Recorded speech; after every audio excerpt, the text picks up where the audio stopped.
Change oil tayo mga par. Dito sa aking Euro na motor. So ito yung langis na gagamitin ko, TW40. So ito naman yung empty container. Dito ko ilagay mga used oil. Tools na gamit ko mga par, 17mm. Nilagyan ko siya ng karton para walang magkalat na langis. So ang drain plug nitong Euro. Ayan.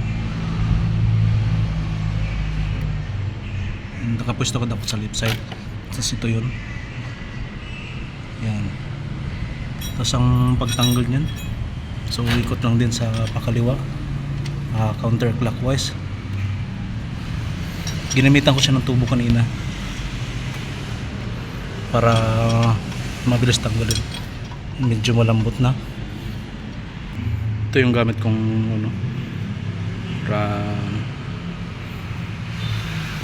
para hindi sayang. Kapag malambot na, pwede na itong kamayan. So change oil kayo hanggang malamig pa yung makina. Ayan na, ayan na.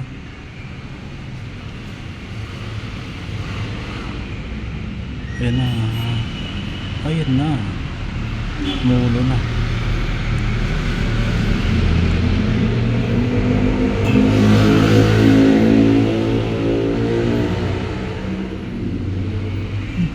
Kalat na. Ito.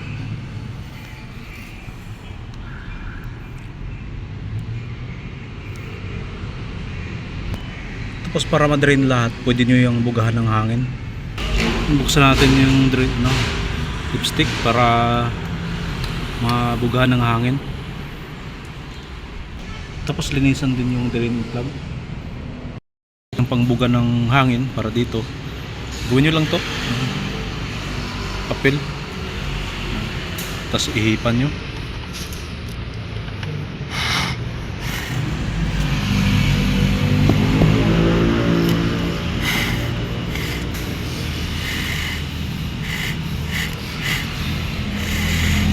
Yan. Tanggal yan. Malinis na.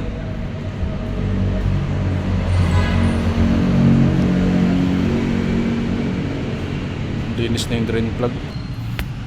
Balik natin para may walik. So ikot lang pa kanan. Yan. Kamay nyo muna.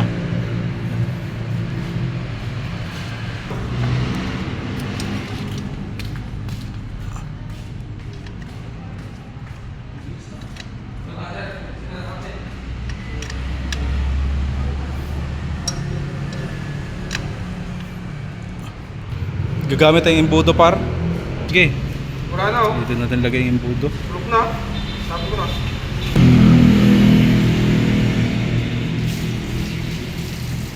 Mas maganda yung pag may ano ka sana, yung hangin na pag buga yun. Nakatanggal talaga yan. Inihipan ko nga lang eh. Meron ba yan? Oo. Hindi nakapantay, nakagano, nakababa.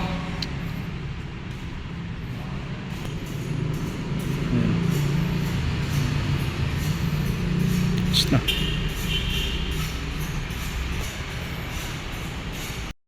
So, natin yung lipstick.